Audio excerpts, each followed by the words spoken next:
Good afternoon, everybody. On behalf of the Nehru Memorial Museum and Library and the Smt.Kalyani Memorial Research Fund, it gives me great pleasure to welcome all of you to this very unusual function.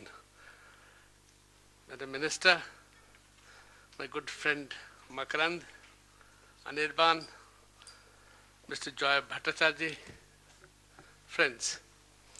The reason I call it unusual is, when we read history, when we are told stories about India and the freedom struggle, the narrative is a fairly straight line narrative. So we know 1, 2, 3, 4, 5, 6. But we often don't know there were hundreds and hundreds of others who in a very different ways have contributed a lot. And if you read this lovely book, and the book is, most people will write the book saying, Mere Jivan Atma Katha, Mere Jivan Katha. This is Jivanan Adhyayan, study of life, Jivan Ka Adhyayan. Because in the book, the writer, Kalyani Das Bhattacharjee, talks about prison, how despite being freedom fighters, when you go to prison, how depressing it is, how it dehumanizes you. The number of people who have died, tortured, lack of medical attention, and especially the tensions of women who came out to participate, sometimes not fully aware, but many times saying, if my brother and father can do it, why can't I do it? And I think that is, therefore the study of life is a very good one. And really, I'll not go too much into the book, there are other speakers, but basically I wanted to just make one point that at Nehru Memorial, and we are prepared to get the flag for it, our idea is very, very clearly to allow different narratives from all around to come and be presented. There can be no monopoly of anybody over anything. And that is the whole idea. Before I request Sri Joy Bhattacharjee, the son of the writer, and his grandfather was Netaji's teacher, principal, mentor, and Netaji was his favorite student. So I shall leave it. And one last request, if you still have got your phones on in normal mode, please put it on silent, flight mode, any mode, because so disturbing, somebody nice is speaking, I can speak, you can disturb me, it's fine. But somebody good is speaking, you disturb me, it does get irritating. Huh? So bear with me. Once again, welcome all of you. May I now request Mr. Joy Bhattacharjee to tell us about his mother, about his book. Distinguished members of the audience and the people here, the chairman, Mr. Sinha, has already welcomed you, but it's my duty, I think, on behalf of the family and myself, to add to it and to say how touched we are by this gesture. Not only on your part, on the part of the people here, starting with my good Mumbaikar friend, Professor Paranjupe, Madam Chief Guest, Mr. Shokti Sinha himself, and the indefatigable young director of the Shyama Prasad Mukherjee Foundation, Anirban Ganguly. Without his efforts and the efforts of his team, equally young, we might not have had this function. My time allotted is about 7 to 10 minutes. I promise not to go beyond that, Mr. Sinha.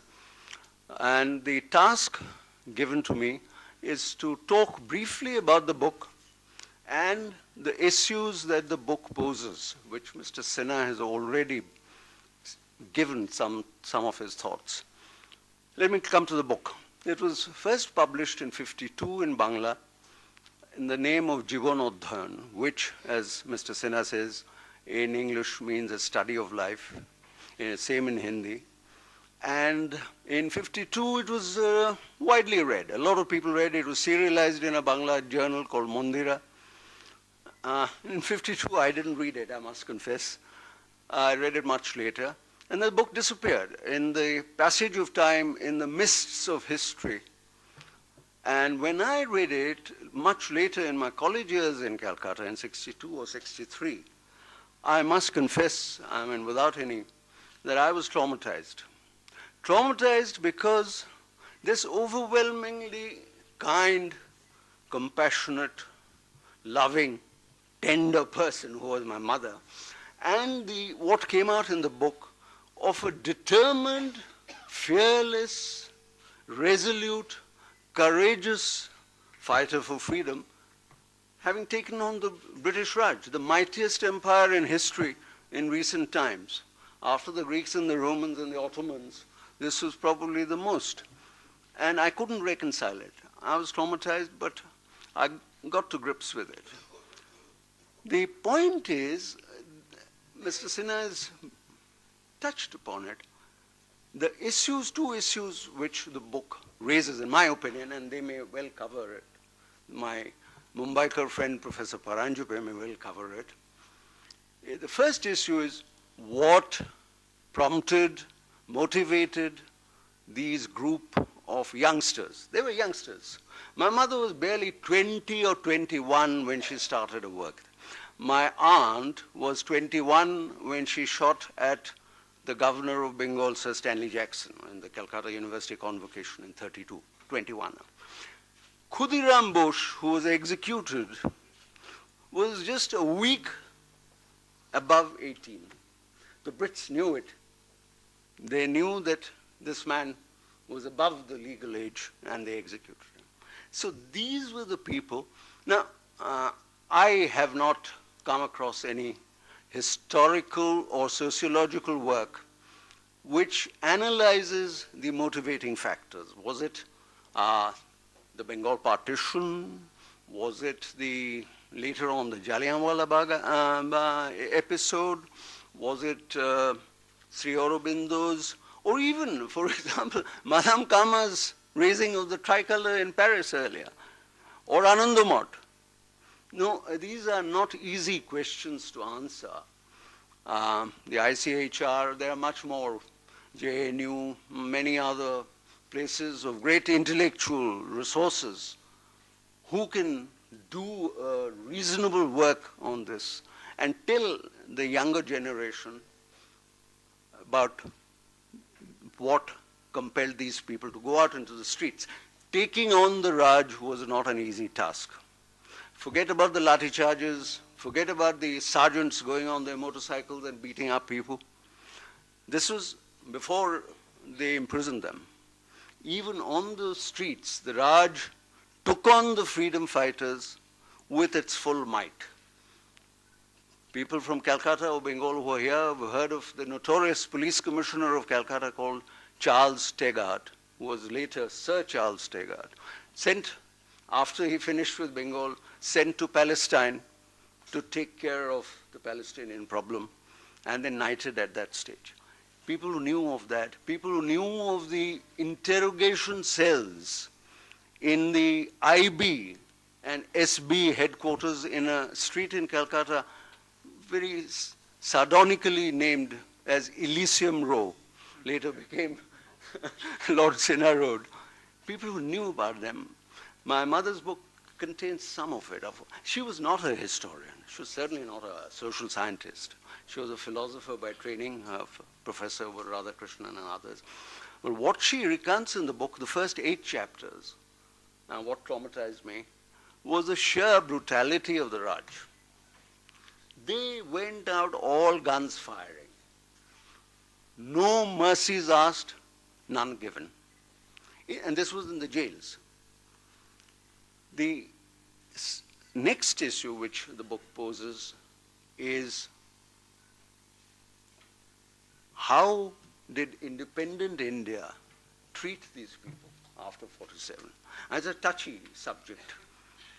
In my opinion, the regime that ruled us from 47 to, well, May 2014, the regime whitewashed this, airbrushed it, whatever phrase you want to use.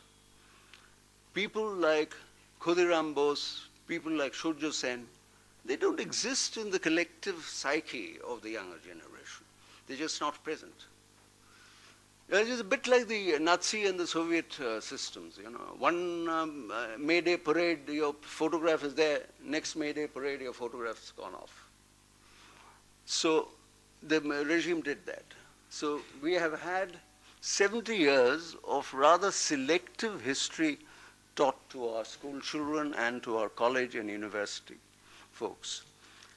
I'm making a plea, and The minister has had this problem in Parliament. She has faced it courageously of knowing what toxic versions of history are taught to our children. She has raised it. And she got into trouble. I don't know her from Adam. I'm not trying to curry favor. So she got into trouble when pointing out that class 6 or class 5 children are given a version of history which is completely ersatz. So this is the second issue that I'm raising. Today also happens to be the anniversary of the Chittagong Armory raid. And I can take a bet with anybody here. 95% of the Delhi's Lachin zone, 95% of the Lachin zone people would not know this. They would not even have heard of the Chittagong Armory raid. Now, friends, my point is that this was after the Easter Rebellion of 1916 in Dublin, in Ireland. This was the first time a British colony and colonized people took on the might of the British Army, not just the police forces. They attacked the garrison. So today, Shujja Sen and others, they're all in our memory. And we also have another common link. Kalpana Datta, later Joshi, and Ma spent 2 stints in 2 different prisons together by chance. And they moved to Delhi over the years. In 58, we came there. She had already married PC uncle, so she was already there. Our family links, therefore, were continued. So this is one snippet of history. What I would really request all of us to introspect is if foreign historians, like Geraldine Forbes, has written on the Bengal freedom fighters, a book which is not readily available. Recently, the Danish historian called Vera Hildebrand has also written on this.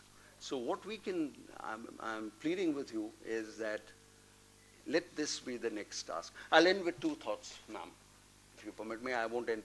One is the quotation of Steve Biko, the South African freedom fighter, who said, the most potent weapon in the hands of the oppressors is the mind of the oppressed. If you control the minds, you've won the battle. You can laugh all the way to the bank. The last 2 lines are from Bengal's rebel poet, Qazi Nazrul Islam. Now, Tagore's influence was very prevalent on all of them, but Qazi Nazrul's was also. His 2 lines was, I'll repeat them in Bengali, Oshotto ar onnayer pashe na koribe shir noto. Kapurush kape bhoye bir lode jay. It's easier to translate into Hindi rather than English. अन्याय और असत्य के सामने सिर मत झुकाइए. डरपोक कांपते रहेगा, वीर लड़ते रहेगा. I'm delighted to say all the revolutionaries in India did not bow before the British Raj. Thank you.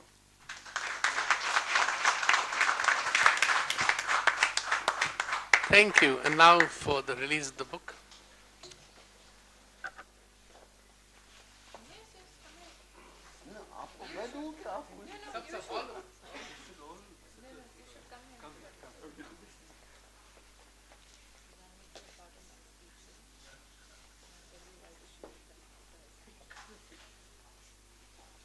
We should all, I suppose, unpack and then put it up like this.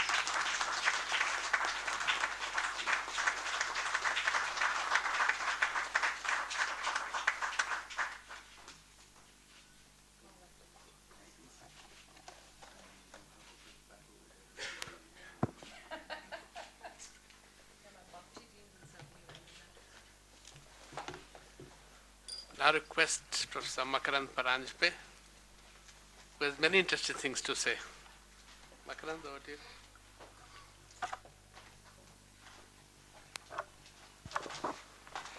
Thank you so much, Shakti. I just wanted to offer one tiny correction to Mr. Bhattacharjee, who spoke so beautifully. Thank you. I'm not a Mumbaikar. I'm very much a Delhiite. And Shakti was my senior across the road from St. Stephen's to Hindu College. I'm delighted to be here, Honorable Minister Ma'am, my dear friend Anirban. It's a very special occasion for us today, and I don't want to sort of come between you and our gracious and charismatic minister, whom I'm sure all of you are really eager to listen to. And she's not only competent, but so courageous, you know. And to me, she represents an embodiment of Stri Shakti as Rashtra Shakti. I want to talk about this possibly at the end of my intervention here today, about female freedom fighters whom we've more or less forgotten all about, and how we can not just recognize them, but even understand their connection with the so-called male freedom fighters. So is there a gendering that's going on here? And can we offer another way to do this in India than is offered in the West? From a competitive and, you might say, a competitive struggle for equality to a cooperative struggle. Okay, so I'll come to that later. But since time is limited, I think I should read out what I wrote for the occasion, because as you've heard, it's also the anniversary of the Chittagong uprising, which is almost a forgotten revolt in today's India. When a group of boys and girls, still not yet past their teens, most of them, led by their Mashtardar, Shurjo Shen, captured the British armory in Chittagong.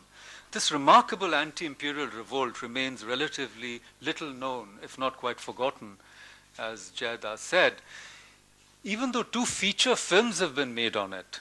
Ashutosh Govarikar's Khele Hum Ji Jaan Se, 2010, starring Abhishek Bachchan and Deepika Padukone, and Debabrata Pine's smaller budget but award-winning Chittagong, 2012, which featured Manoj Bajpayee and Vega Tamotia. Both, unfortunately, flopped at the box office very badly. The latter, produced and directed by an award-winning NASA scientist, was a particularly poetic and poignant reminder of those tragic, if momentous times. Earlier, Manini Chatterjee, the daughter of communist leader P.C. Joshi and Kalpana Datta, whom we just heard about, wrote a gripping account, Do and Die, the Chittagong Uprising, 1930-1934, which was published in 1999. And as you heard, she was really well placed to do so because her mother, Kalpana Datta, had been one of the insurgents who took part in the uprising, and she features in this book. Now, there are other forgotten female freedom fighters whom we should remember today who also feature in this book.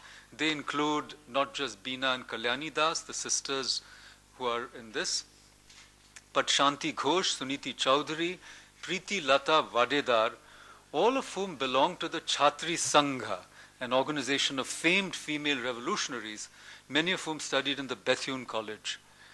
Preeti Lata was shot and wounded during the uprising. Apprehending her capture, she swallowed a potassium cyanide capsule, dying at 21. The leader of the uprising, Shurjo Sen, the soft-spoken schoolmaster, had been elected president of the Chittagong branch of the Indian National Congress in 1918. But disillusioned with Mahatma Gandhi's calling off civil disobedience following the Chauri Chaura violence in 1922, he took to violent means to free the motherland. He and several other Bengal revolutionaries, and this is an important point for us, how are the Chittagong uprising and this book connected? They're connected because of the Anushilan Samiti, which had 2 branches. One was the Jugantar group in Kolkata, and then the Dhaka Anushilan Samiti in the then East Bengal. The original founders were Sri Aurobindo and his brother Barendra. Both, along with 47 other accused, stood trial at the Alipur bomb blast case or the Maniktala bomb conspiracy. The trial continued for almost a year, 1908 to 1909. When the verdict was announced, Barendra was sentenced to death, which was later commuted to transportation for life. Sri Aurobindo was acquitted, not only because he was ably defended by Chittaranjan Das, but one of the approvers, a man called Narendra Goswami, was shot when he was in Alipur jail. So the case against Sri Aurobindo collapsed. The colonial government after this created, as we've heard, the notorious Defence of India Act 1915, which allowed preventive custody, internments, arrests, even executions, followed by equally repressive measures such as the Rowlatt Act. Now, the Anushilan Samiti, what it did and why it inspired people, and it's also very interesting to note that revolutionaries collaborated with each other across ideological lines. There were people from the right, deeply religious, such as Lala Hardayal, who was an Arya Samaji, Sri Aurobindo, Shaktas, people who wanted to worship the nation as the Divine Mother. This is where I come back to the earlier topic, which is that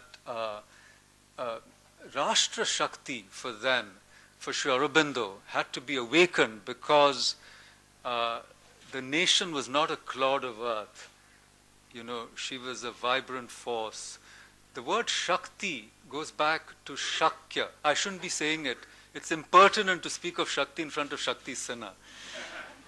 But Shakti is whatever makes possible. He made this possible, so I'm grateful to him today. But for Sri Aurobindo, awakening the Shakti of the nation would free us from British yoke. And I'll come back to this, as I said at the end, when we talk about cooperative versus competitive gender politics. Anyhow, the Anushilan Samiti then went into a dormant phase. Sri Aurobindo went off to Pondicherry. He renounced violent means. But afterwards, between the wars, it revived again, and perhaps the Chittagong uprising was its finest, certainly its boldest moment. Sen's teen forces captured 2 armories, burned down the European Club, cut off communications with the rest of India by taking over the telephone, telegraph, and railway, even hoisting the national flag in 1930 to declare the independence of Chittagong from British India. Now, unfortunately, though a large cache of arms fell into their hands, they didn't know that there was no ammunition in the armory. The ammunition was stored somewhere else. And the British came back, you know, all guns blazing, and beaten back, looking for a place to hide, they retreated to the Jalalabad hills. But what's really amazing is that this fight carried on for 3 years. A guerrilla fight with the vastly superior British army armed with machine guns, rifles, and whatnot. Sen managed to escape going into hiding, but was eventually betrayed by one of his own comrades, who was called Netra Sen. He was tortured for days. His teeth were knocked out, nails ripped, limbs broken, before he was dragged about by a rope, hanged, and then buried at sea. They didn't want any, koi avshesh bachna nahi chahiye, taaki, you know, nobody should be inspired by this man. And one of my friends went there, Satyatanand Mohanty, who's a Vice Chancellor of Odisha Central University. And he was told that the Islamists in Bangladesh have no interest in remembering Mashtarda. They dismiss him as a Hindu dacoit. I'm not sure we do much better than that, but anyhow.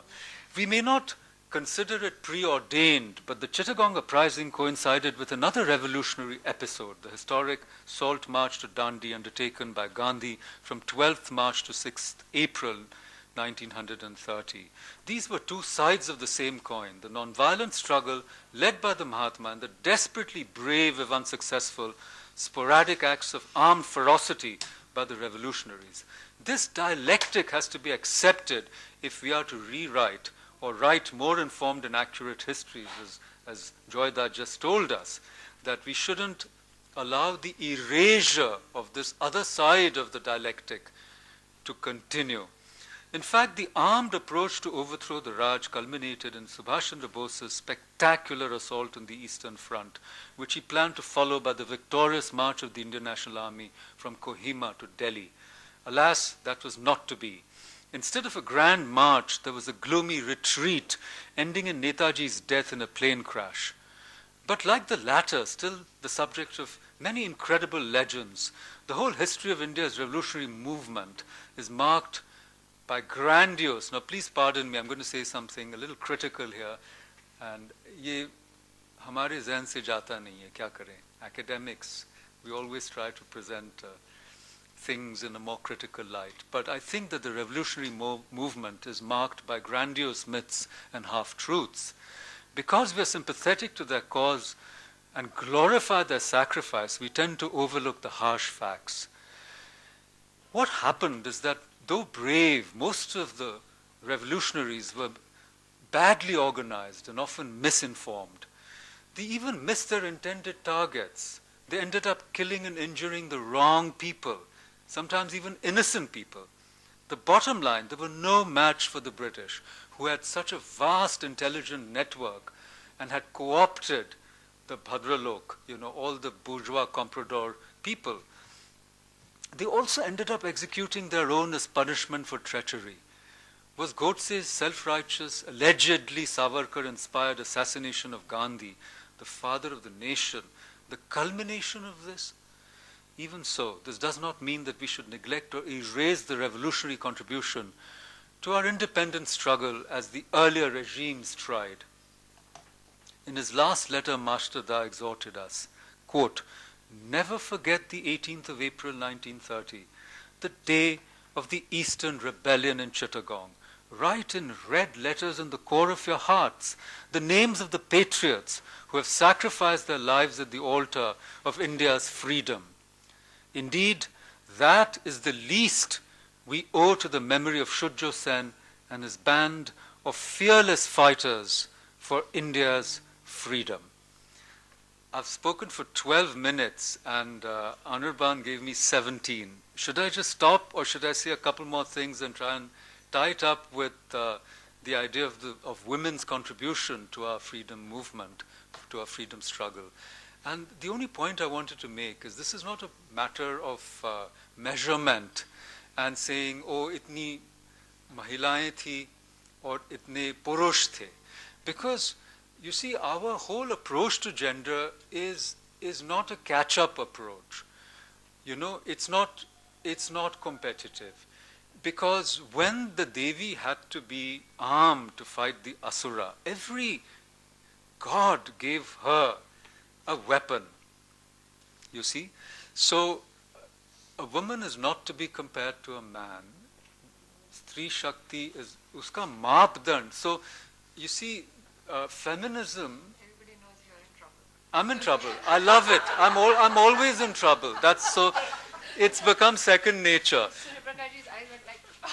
But he knows I'll say something. But you know what I want to say? I want to submit this, that Western feminism came out of the discourse of the rights of man during the Enlightenment. And what were they trying? They were saying that give us the same rights as men. So it was equality for them was to use, it was comparative, if not competitive. Now, हमारे यहाँ अवधारणा कुछ और है, which is that स्त्री अपने आप में परिपूर्ण है. There's no need to compare her with a man. Nobody needs to play catch-up. In many spheres, she must be far superior to men. And this doesn't mean that men are inferior. पुरुष भी अपने आप में परिपूर्ण है. These are two पूर्णताएं. ये पूर्णताएं हैं. And जब पूर्णताएं मिलती हैं, तो और एक पूर्णता निर्माण होती हैं. No, I'm looking everywhere. I'm looking at my sister sitting there. No, but listen, what I'm really trying to say is that is one reason why I don't believe Western style feminism has succeeded in India. And I'm a reader of texts, and if you look at the 19th century, the people who encouraged the empowerment of women were mostly men. And man after man, whether it's Ram Mohan Roy, Rabindranath Tagore, Chandu Menon who wrote Indulekha, Yamuna Paryatan, the woman's question was at the center of the national reawakening, and this was symbolized by Anandamat, by Bankim, where Shanti is this great heroine. Her husband doesn't think her suitable to fight an armed rebellion, but she disproves them. So the woman's question was at the center of the 19th century, and you see that even in Ghore Baire, in the figure of Bimola. So I think what I'm simply trying to say is that we need a different model, not a model of competition or comparatism, but of cooperation.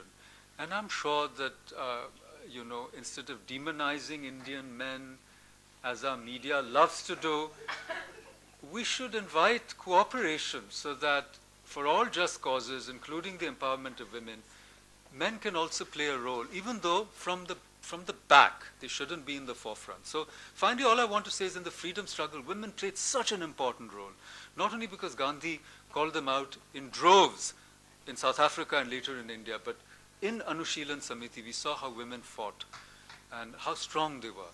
But actually, even the Holy Mother, the consort of Sri Ramakrishna, gave shelter to so many revolutionaries.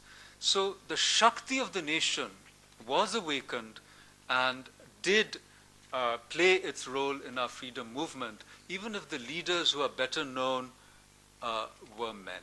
I've spoken for 16 minutes, so let me concede 1 minute to the minister. Thank you, ma'am. Thank you. Thank you.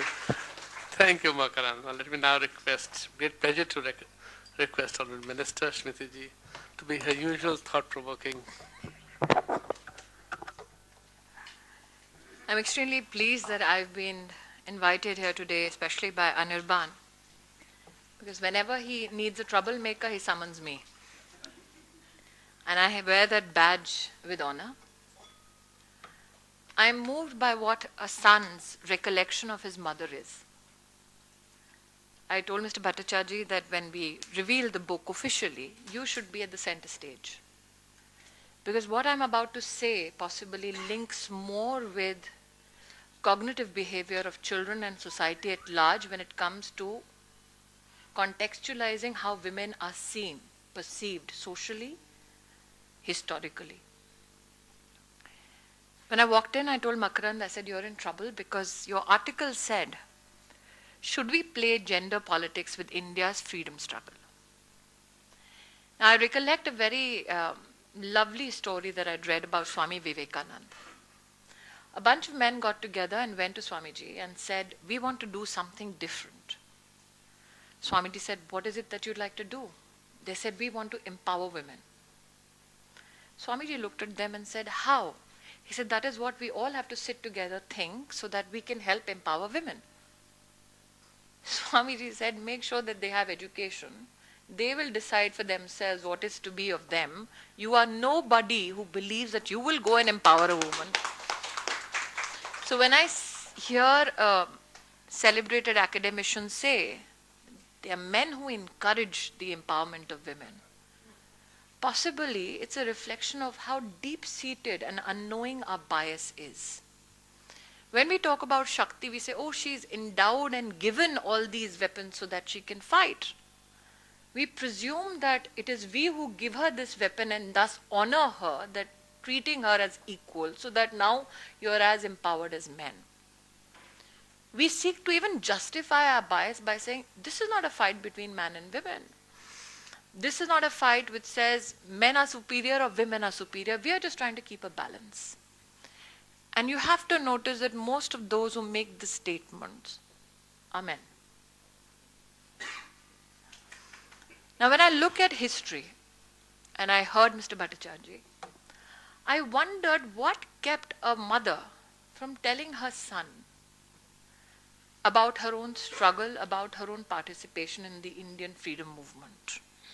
A son who discovers her mother through the pages of a book cannot reconcile the image of this tender, caring mother who possibly sometimes might have gently reprimanded him for not eating on time, not sleeping, possibly not studying, as Bengali mothers often do. I, having borne the brunt of it, being the child to a Bengali mother myself, obviously a son can't reconcile that mother who gently reprimands to a lady who draws a gun or goes to prison. What keeps such a mother from telling her child about her journey? Because somewhere in our consciousness, the whole spirit of nationalism has a tilt of masculinity in it. There is a presumption that if you draw a gun, you should have been a man. Now, everybody in this room, if you for a moment close your eyes and imagine that you had never known about Shahid Bhagat Singh and his victory and his fight, how would your view of the youth movement then be? Imagine Jhansi Ki Rani not having that child tied to her back. What would your understanding of her version of history be? And that is what I'm hoping to bring to the table today. We say history has a way of making us understand our culture, our past, our journeys, so that we have wrongly accumulated may not be repeated. Those golden steps that we took that empowered us as a society may be reiterated. But can there be an impact of history on the cognitive, social, and individual behavior of a nation? There's a study in the US which studied preschoolers. One control group of preschoolers was told that you will get one marshmallow. Another control group of preschoolers was told that if you wait a little bit longer, you will get 2 marshmallows. It is shocking that 13 years later, those who waited for the second piece showed a higher degree of competency of dealing with frustrating situations. Their SAT scores were much better as compared to those who went and grabbed the first thing that came to them. Now imagine if we did such an experiment with the Shyama Prasad Mukherjee Foundation. Imagine if you had learnt about the stories of these women from a very young age. Would that change your perception about women? Yes. Would that lessen your propensity of violence against women? Would that then have an impact on how media views women? Makarand highlighted 2 movies about the Chittagong movement. The only thing about these movies that resonated at the box office is that they flopped.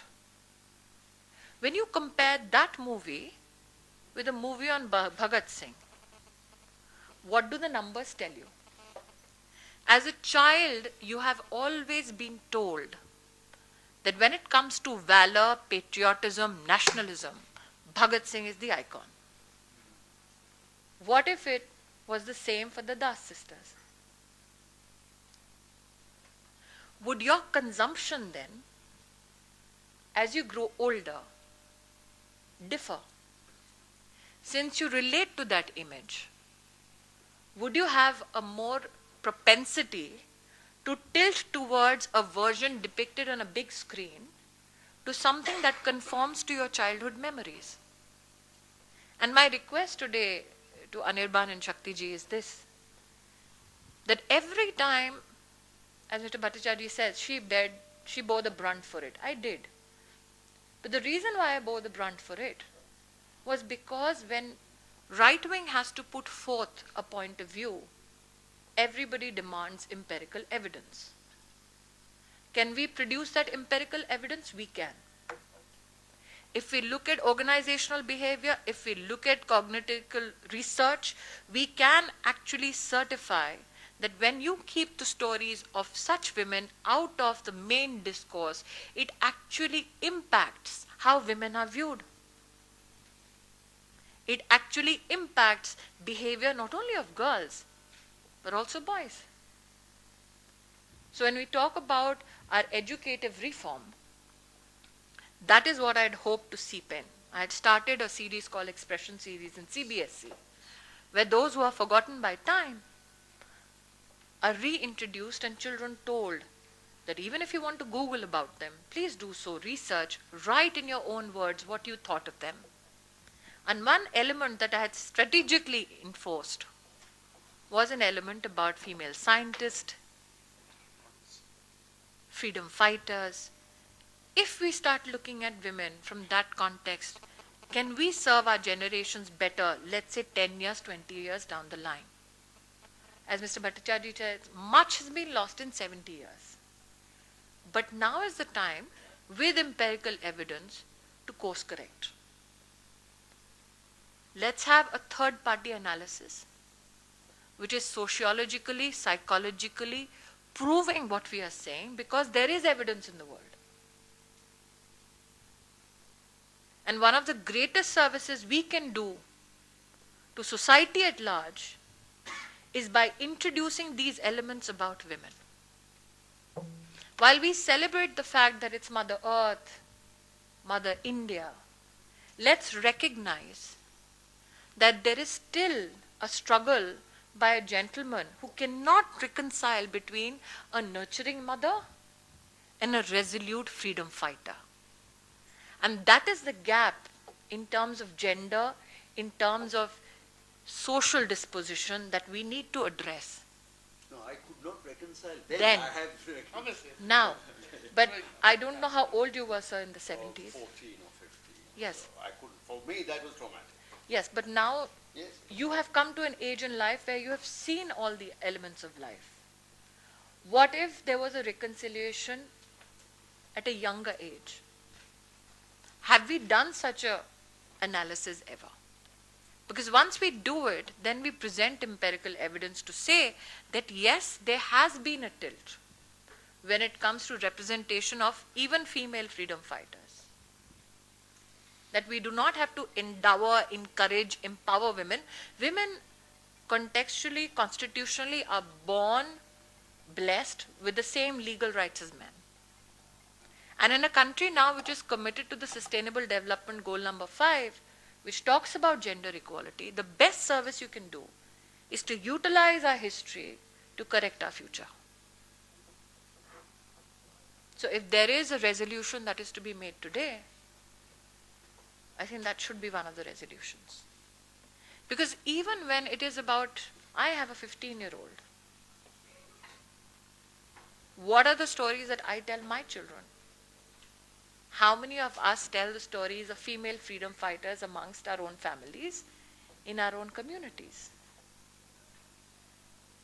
So my request is, Shakti ji, if you can look at that context, maybe you'll find more takers of such books, of such cinema, because we embed it into the very consciousness of a child. That even women can fight shoulder to shoulder and have fought shoulder to shoulder with men in this country. And risen from the ranks. Many of them sliding away into history, happy to bring up sons who then come to Nehru Memorial and then become a part of a book which is launched to honor them. It is a choice they made. Not that they were subjugated to the dust of history. They made a choice to bring up a child who today honors the mother. That is a choice. So those are the journeys that need to be celebrated. Those are the journeys which need to be backed by empirical evidence.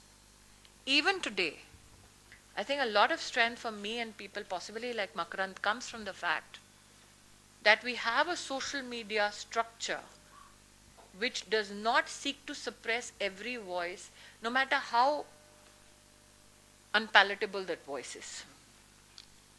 And that generation seeks evidence for everything we say. But when you look at even social media today, if you have a right-wing female who says, this is my thought process, then there are two blames that come on her. Either that she is too masculine and too noisy, or possibly some man is handling her handle. That is one of the biggest challenges we Or have. she's being manhandled. Or she's manhandling. That's more likely. That's more likely. So I'm hopeful. I came here not to create trouble, but I came here as a woman to say thank you to all the women who silently just walked away after contributing to some of the greatest revolutions and one of the greatest movements the world has ever seen. That they have,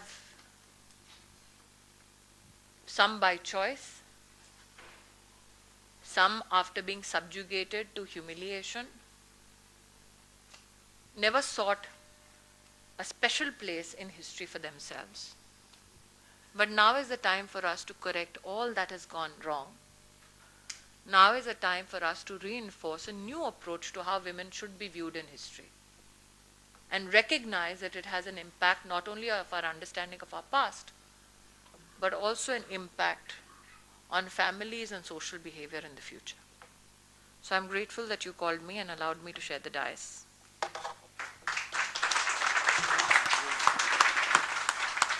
Thank you. 2, 3 very quick reactions. Normally I don't, but I think you provoked us. Thank God for that.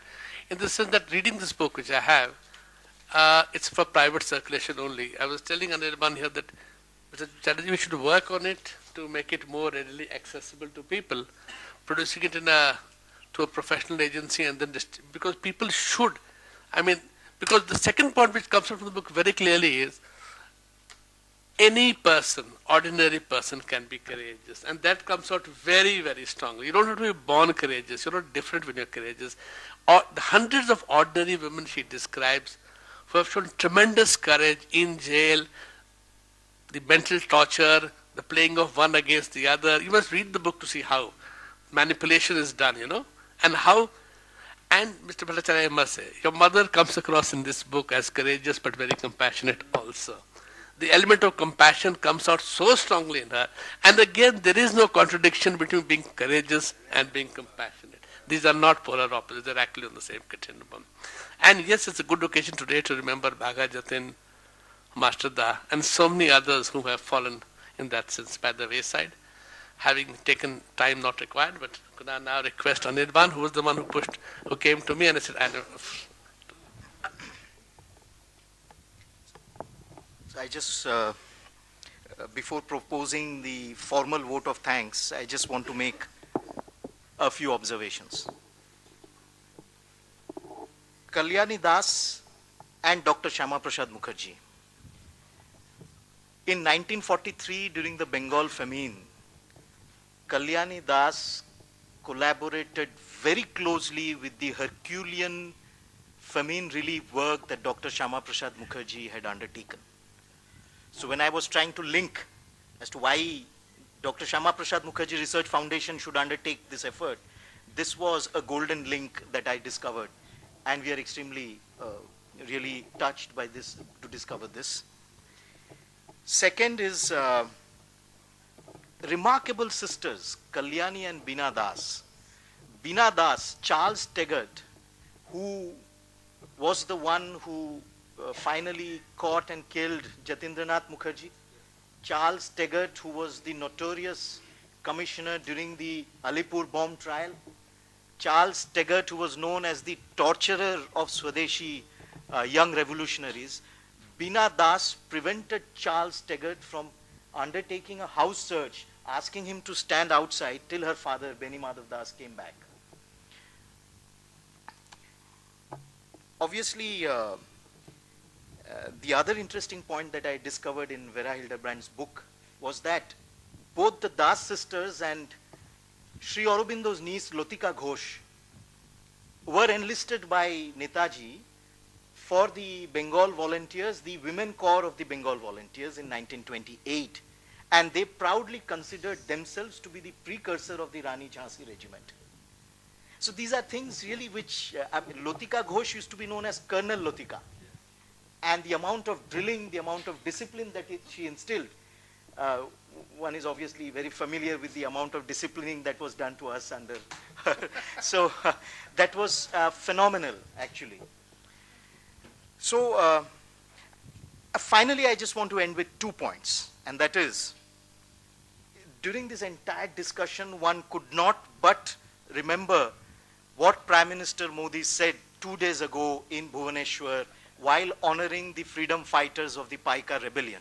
He said that the history of the freedom movement was limited to a few families and to a few episodes, while it was a Jan-Jan ki Andolan.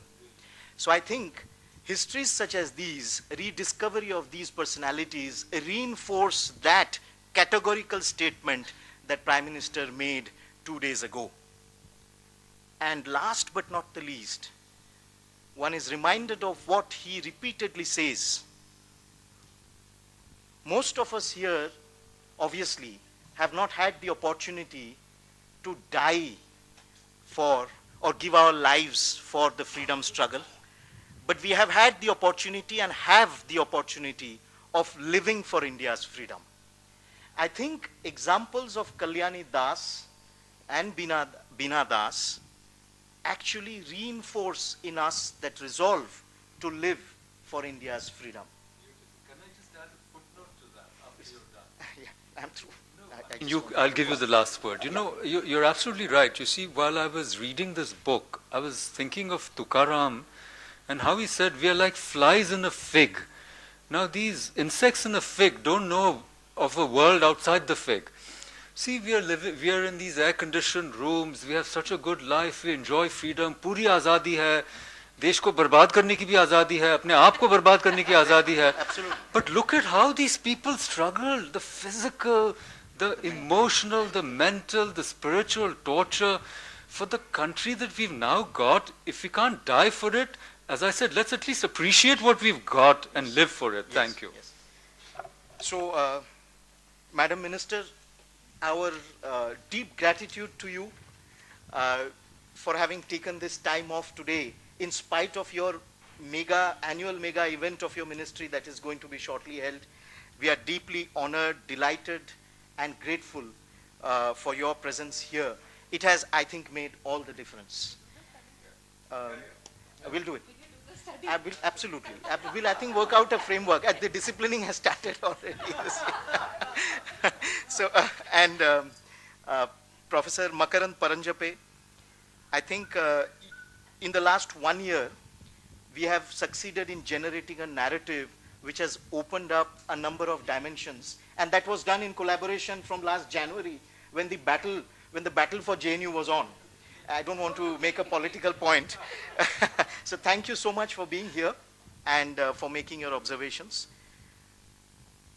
Bhattacharjee, Jeda, for giving us this opportunity to really get to know Kalyani Das and the entire contribution that she put in for India's freedom. To our unfailing friend, Shakti Sinhaji, Director of the Nehru Memorial Library, and your entire team here, thank you so much for always being supportive of these new ideas and new initiatives. And of course, last but not the least, all of you who have gathered today in this searing 41 degrees, defying great odds, to reiterate your commitment to India's freedom and to the contributions of these countless revolutionaries. Thank you so much.